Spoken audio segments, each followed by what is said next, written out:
I'd like to introduce Todd Chamberlain. Thank you, Mr. Mayor. Appreciate it. Hello, everybody. Thank you very much for this time that you're giving me to kind of introduce myself. It's funny, last night on the news I heard that I was announced and some of the news items were a lifelong practitioner of law enforcement. Well, it wasn't necessarily lifelong, but it's been my entire adult life without question. I've had a great opportunity to serve various communities, to serve various departments, to serve various agencies and organizations, and all of it was for the betterment of individuals and betterment of communities. I have a passion for law enforcement. I believe in what it stands for. I have seen when it's done properly and ethically, what the results are, what the outcomes are, not only to the agency or the organization or the officers, but to the people that we serve. And then more importantly, I've had the opportunity to see when it doesn't go right, when things aren't done correctly. And that skill set that I have, that skill set that I've honed in over 35 years of law enforcement, I can't wait, and I really have that desire to bring into the city of Aurora. The partnerships that I think that we can build as an agency, as an organization, the relationships that we can collaborate on and build within the community, I think we can set a new standard. When I look at the opportunity to come here, again, Aurora is now my home. My wife's in the back. Her and I will both be residing and living here, and we're looking forward to it. And I thank you for the opportunity. I thank the council for the opportunity to be here. I thank the mayor. I thank the city manager for his faith in what I can bring, what I can do. But none of it happens in a vacuum. All of it has to be done at a level that we collaborate with others, where we collaborate with community groups, where we collaborate with other government entities, where we collaborate with you on the other side of this camera. And we ask, how can we all serve? How can we all make a difference? And that's what I'm passionate about, and that's what I'm here for, and that's what I can't wait to start. So thank you very much. Questions? We'll start with anyone. Vicente Arenas with Fox 31 for Chief Chamberlain, please. What were you told, Chief, and nice to meet you and welcome to Colorado. Thank you. What were you told will be your make or break point in this city that has had 7 police chiefs in so many years? What metric will you be measured by? Well, I hope I'm measured by the results.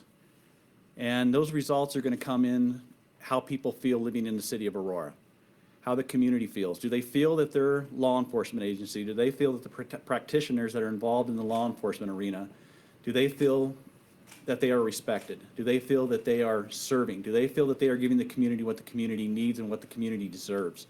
And I think that's really the metric for me. I think it's also looking at the diversity of Aurora. I think making sure that everyone is served, making sure that everyone feels that they are represented. I think that's going to be a pivotal part. Again, I look back at my historical perspective in law enforcement, where I've been.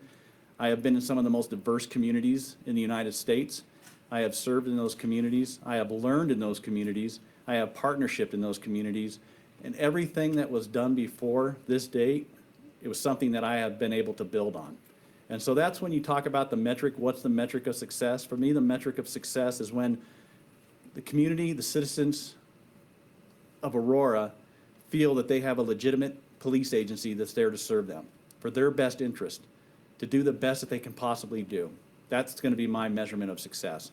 And to make sure that the officers that are doing it feel that they are supported, feel that they are trained, feel that they are acknowledged in this incredibly challenging task that they have to undertake. And that's another aspect that I really look forward to doing. Yes, sir. One follow-up. Yep. You're stepping into a situation where there's an incredible problem with a situation at apartments in this community where there's a very large migrant population and problems with code issues.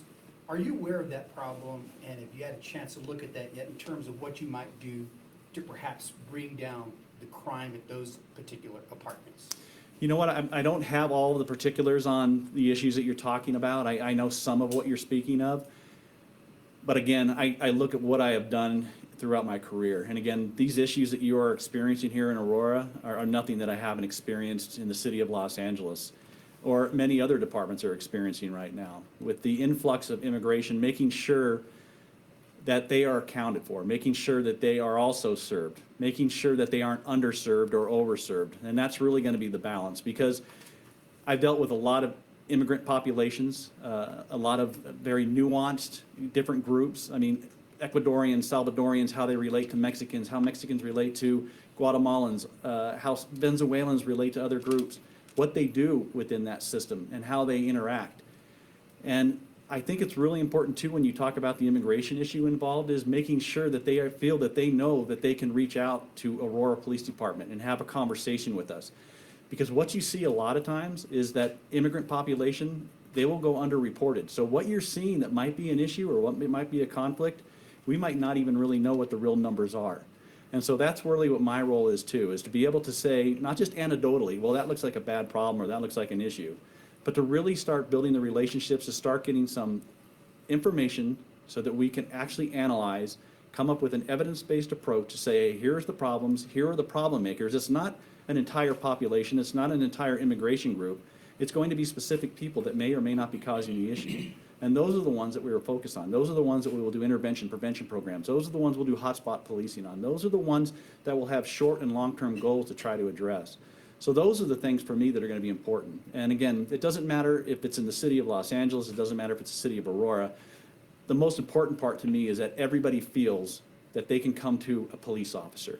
Because when you're dealing with immigration, when you're dealing with different nationalities, what someone might think a police officer is in Venezuela or Guatemala or El Salvador could be very different than what a police officer is here in the United States, in Aurora, in Colorado.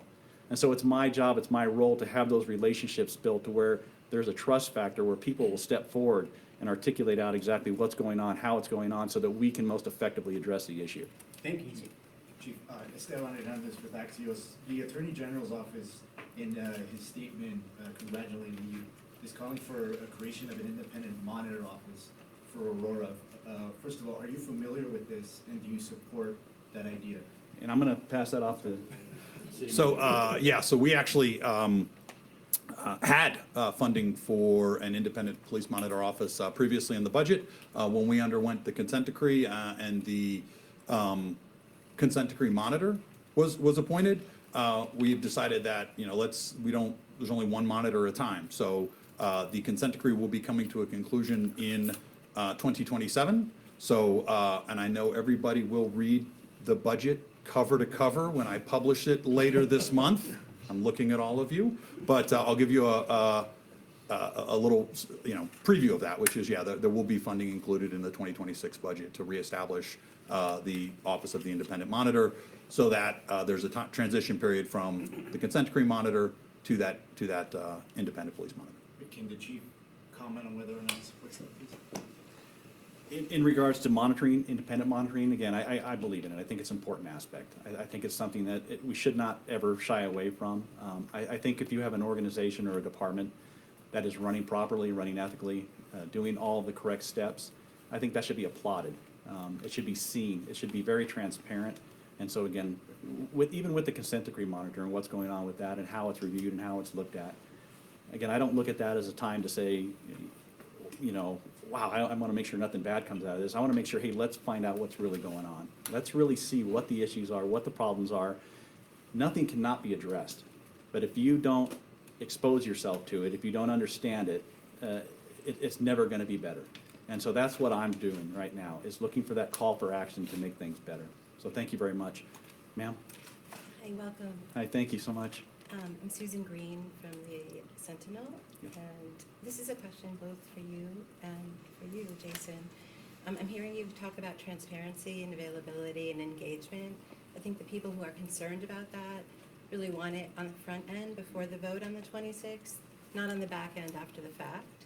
So if you've waited 28 months, I think, with an interim chief, what's 2 weeks to really engage with the city, let folks vet your background, things like what happened with your last couple jobs, why they ended, et cetera.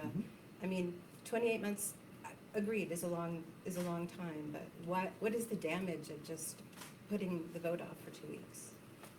Jason?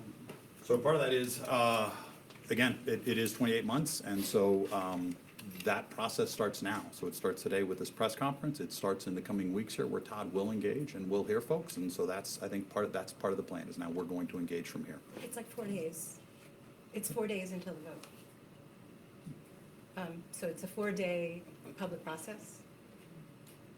So again, it's actually that, because that's what the charter lays out. The charter lays out that I appoint and that council confirms, and so this is the process we're using. Right, but aside from the charter, there's a increasing, including this morning, voice in the community that they want more public input and more time. So why not just allow that? So this is, again, this is the process we're using, Susan, and so this is what we're moving forward with. Okay, that's not an answer. But it's not the answer you want to hear, but it is an answer. Okay. Tony Gorman, Colorado Public Radio. I know you talked about the public input. This is a question for both of you.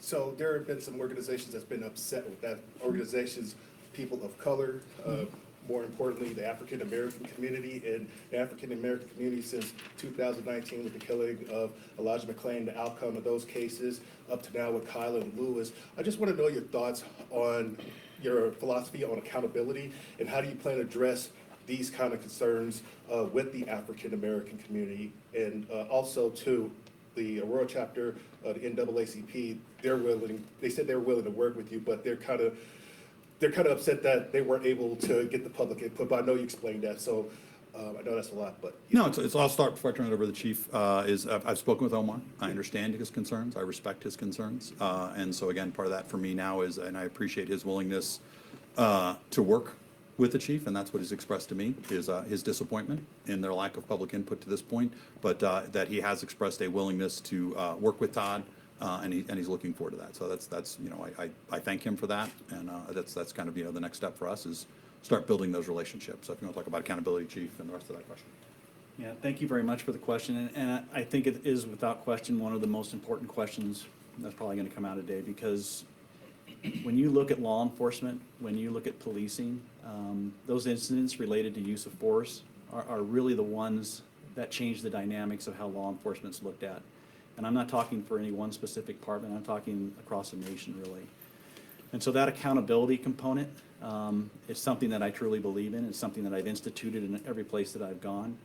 When I was at school police, one of the first things I did was audit as far as on use of force investigations, how they were conducted, who they were conducted by, who were the individuals that use of force was applied on, how was that force applied, what was that in relation to the type of calls or service. For me, the use of force aspect is an incredibly important one. It's not only about the incident of the force itself, it's about how did the officers get to that force. What got them there? What was the steps they took from the first time they got that call for service until that force happened? I had the opportunity to work in what's called Force Investigation Division, and we looked at all officer-involved shootings in the city of Los Angeles. I did all categorical use of forces or anything that involved hospitalizations. And for me, that really set a tone that I'm going to bring here to Aurora. It's not just about the dynamics of the force itself, but it's that accountability component to say, okay, this is not just an issue of litigation. It's not just an issue of was the officer right or was it wrong, but it's really a question of, again, what could we do to make sure that this doesn't happen again? Or what could we do to make sure that if it does happen, it's done more effectively? There's different tools. There's de-escalation training that can be done. There's logistics, such as tasers or beanbags or something else that could de-escalate someone from being shot at to someone being subdued with other systems that are in place. There's also the part of communication, how the officers talk. Again, I could come up with all the most amazing policies and procedures in the world and say how these are going to be the dynamic turning point for a department, for the city of Aurora. But unless that officer, unless he or she at 2 o'clock in the morning embraces those policies, embraces those concepts, embraces those ideas, that officer at 2 o'clock in the morning who's making contact with somebody in the back alley somewhere, if they don't understand that, if they don't embrace those, that to me is going to be the thing that I am striving for and the thing that I'm going to hold myself, my staff, and my personnel accountable for. So again, when we look at use of force, those 2 incidents you talked about, again, they're tragic incidents. There's no getting around it. But the matter of the point is how do we get there? What could we have done different to avoid it? Use of forces under my command, use of forces are still going to happen. There is no way you can say that you aren't going to have use of forces in law enforcement in any place or any city. It's not a matter of if or when they're going to happen, but it's how they happen. And how can we avoid it and how can we minimize it? When you're dealing with law enforcement, when you're dealing with policing, again, you're dealing with a very unique crowd. You're dealing with people that, one, they might not want to be around law enforcement. They don't want anything to do with law enforcement. They could be under substances, they could have mental health issues. There's a myriad of different things. And when you think about law enforcement, again, you think of the job itself, you think about what it does. There's very few jobs where you can take someone's freedoms away, where you can incarcerate somebody, where you can stop somebody from movement. And a lot of people don't want that, but there's a lot of times that that has to happen.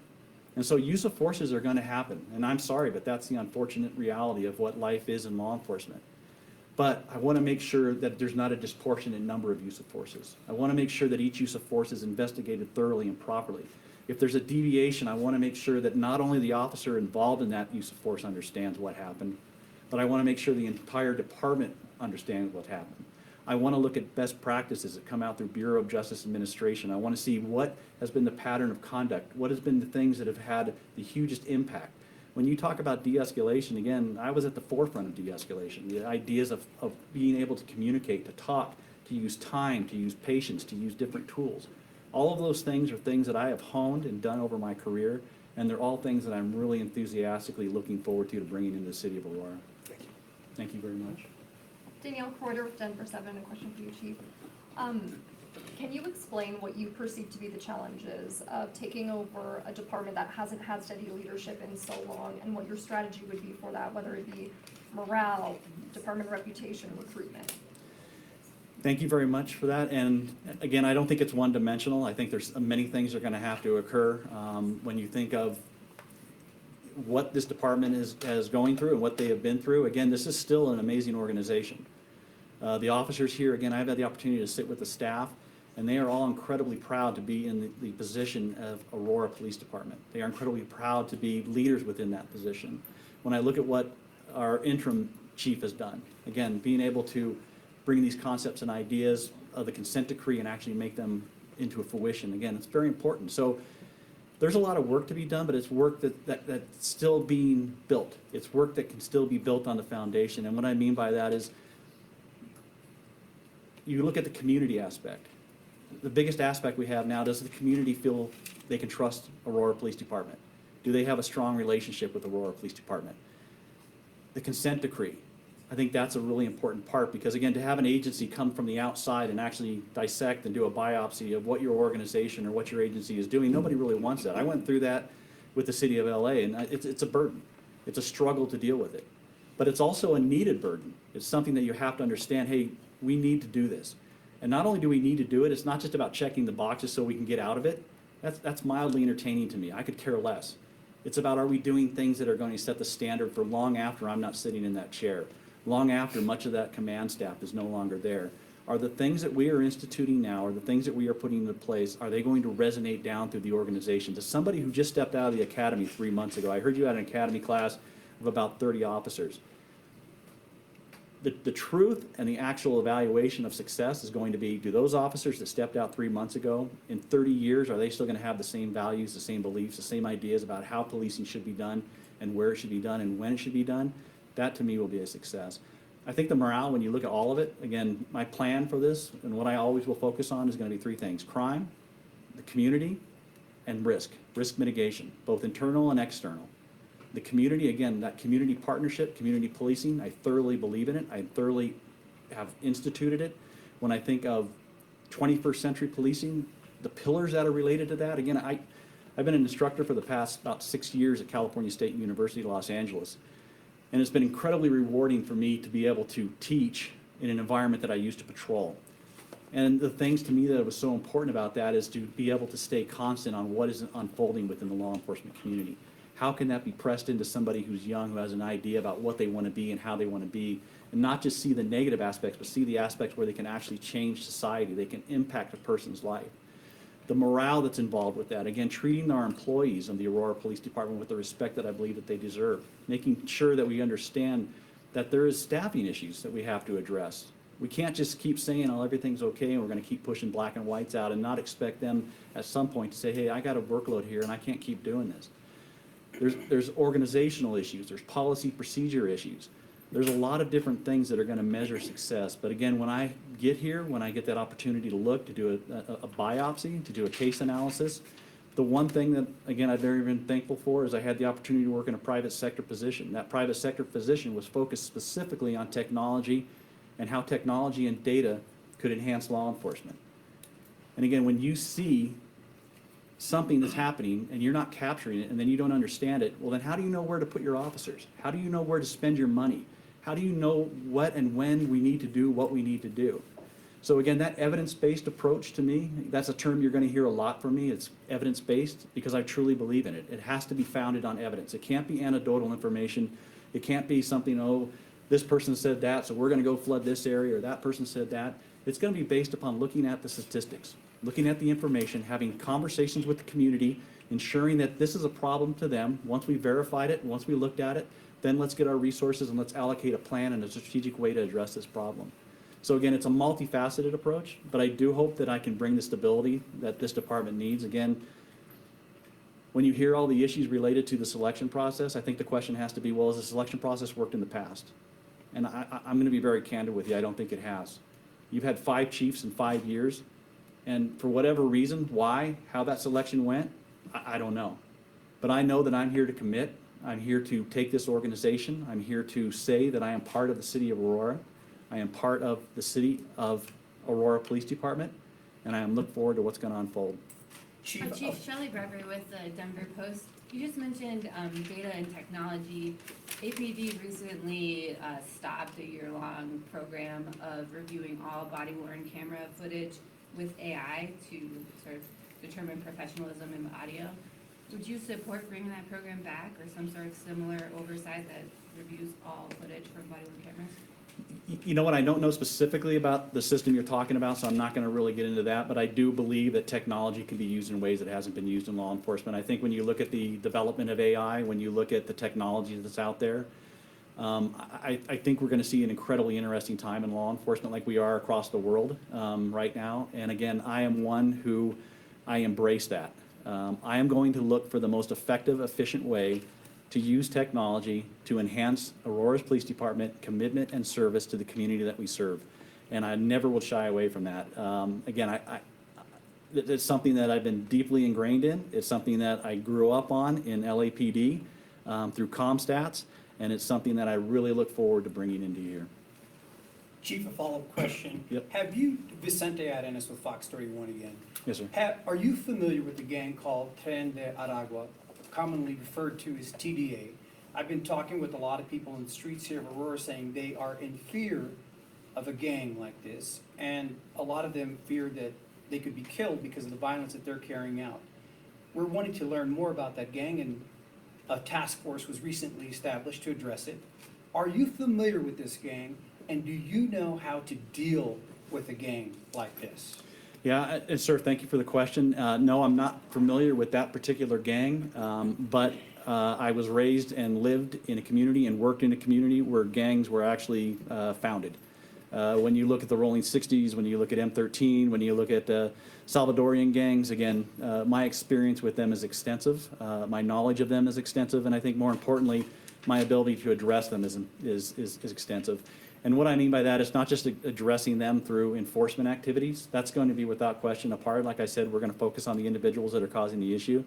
But it's also about making sure that those individuals that are on the cusp of tipping into a gang, intervention, prevention programs, youth programs.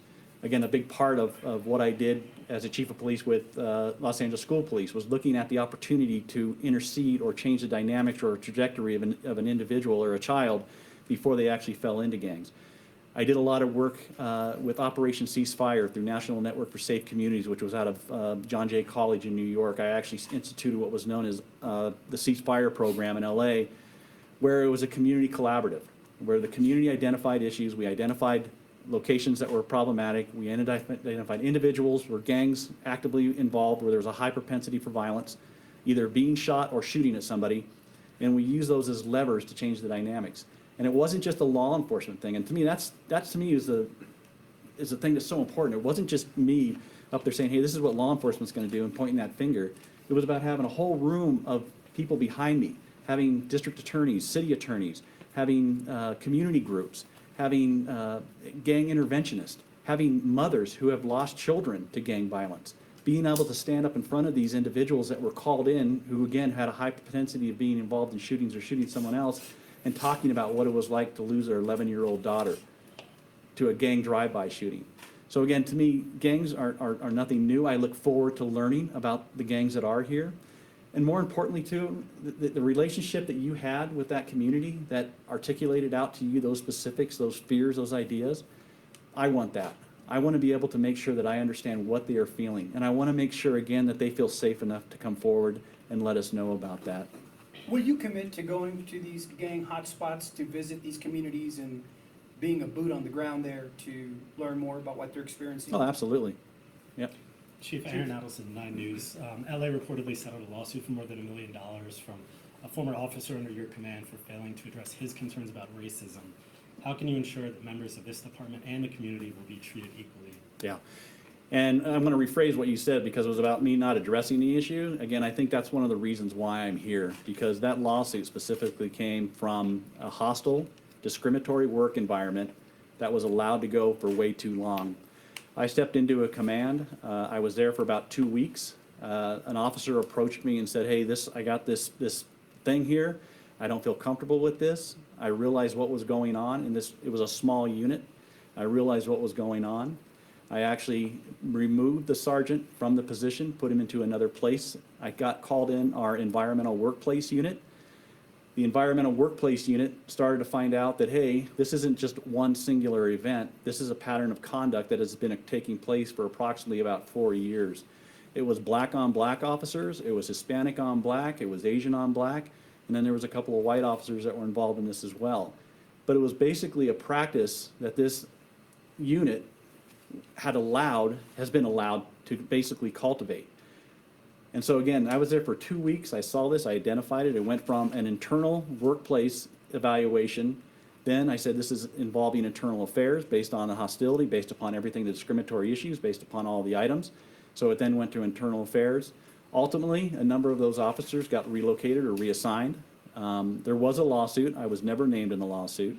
As a matter of fact, the officer who was actually generated the lawsuit was the one who was actually involved in the majority of the discrimination issues that were noted in the lawsuit and came out in the internal affairs investigation.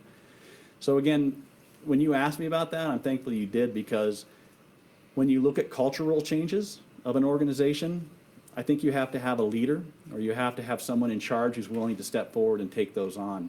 And I tell you, it's not a pleasant experience. I think you've all probably been involved in workplace issues or have seen it, and you know how it can basically eat away the core of not only that unit, but of an entire organization. And I'm not going to accept that. And if I find that here, I'm going to do the same thing. And I'm telling you, it's not pleasant. It's a heavy burden to carry. It's a heavy load. But that's why I'm in this position. Because I am going to articulate out what I need to fix, what I need to change. If there's issues, I'm going to address them. I'm not going to say I'm going to sit in the chair for 2 years and wait until somebody else comes in and fix them. I'm going to fix them. And again, it's not fun, it's not pleasant, and it's not the last and the first one that I've ever done. I've done many of them, and I have no problem with doing that. Because I think it's important to address not only the issue, the problem, the racial issues, the discrimination issues, the workplace environment issues. It's not only important to do it for the people that are the ones that are actually causing the problem, it's important for me at that time to do it for the other 400 officers that I had who saw that going on and realized no one was taking any concern about it. So this must just be okay. Well, it's not okay. And so again, that's what I look forward to doing here as well. And that's one of the reasons I hope I'm here. I thought the claim was that you refused to file a complaint. Absolutely not. And if it was, that's how, again, a defendant can write it up, or someone in a lawsuit, they can write whatever they want on court paper. All they have to do is say it. They don't have to ever prove it. You know, they got $1.2 million. They did. And again, I was never involved in that. I was never involved in the lawsuit. I was the one that identified the issue. I was the one that brought it up to the attention. I was the one that basically you had a unit where people they thought all this stuff was funny. They thought, hey, we're all friends, we're all buddies. And then all of a sudden, once the investigation started, it wasn't so much fun anymore. It was like, hey, this is wrong. We know it's wrong. We knew it was wrong, but nobody had the desire or the strength to stop it. Well, I do. Yes, ma'am. Yeah, you've been a law enforcer for a really long time. Just to give the city a sense of what it's like for you personally, can you just tell us about one instance that has been particularly satisfying for you as a cop? There's been a lot of them, but I think this is probably one of the most right here, what I'm doing right now. being able to take on this role. Again, all the positions, all of the things that I've done, all of the successes and all the failures, all the disappointments and all the positives, for me, they all kind of commonly or come together for this position right here. I think this is really kind of the pinnacle of what I can do, of where I can serve and where I can give. Again, I know some of you might be asking, I remember I got a call yesterday and they said, hey, how old's this guy? You know, what's he doing? And you know what, I got no problem, because I'm here for a reason. And that reason is I still believe in law enforcement. I still believe we can serve, and I look forward to doing that. One more question, please. Chief, it's Michael Areta with CBS News Colorado. You know, I don't need to tell you, or it's been well documented, there's been a lot of instability at the top of this department. What can you tell the people of Aurora who are looking for stability in this department? How are you going to bring that, and are you committed to being here and righting the ship long term? I think the message is that give me a chance. Let's partner. Let's collaborate, and let's work together. And again, I'm here for the long haul. I'm here to make those relationships that are going to last. I'm here to build trust. I think like in any relationship, if you don't have trust, you don't have a positive relationship. And so again, my first part of that is going to be building trust within the organization with the people that I serve. And then it's going to be building trust with the community, the people that they serve and the people that I serve from my position. And again, that's really what I want to do is convey, is that this is really about a collaboration. And when I meant collaboration, like I mean a whole of government collaboration. One thing you're going to find is that I don't stick just within my organization. I really like to look at what's going on outside. I like to look at other services we can get, other community groups we can get, other nationally known groups we can get. Like I mentioned, you know, Operation Ceasefire and National Network for Safe Communities and David Kennedy. Those are the systems that I like to bring in, because I think you can't put that yoke of responsibility just on law enforcement alone. And when you look at the issues that law enforcement contends with now, again, they're not trained for it. They're not homeless experts. They're not mental health experts. They can't deal with the social issues. We need partnerships and we need relationships to do that. When you talk about the gang influx and the migrant population, again, we could drive around and we can go past the street and we can think everything's great, but you never know what's going on behind that door. What are those issues behind that we're not seeing? And the only way that can come out is if there's trust. And if somebody will step forward and say, hey, listen, I want to tell you about what exactly is going on in this apartment complex and who's involved and when they're involved and how it's occurring and what's occurring. Those are the aspects. The stability part for me is going to be the long run. It's going to be just making sure that we start out with trust and making sure that I say and do what I'm up here talking about right now. Thank you, everybody. Appreciate it. Jason. Thank you, Chief. Thank you very much, everybody, and I look forward to talking to you all.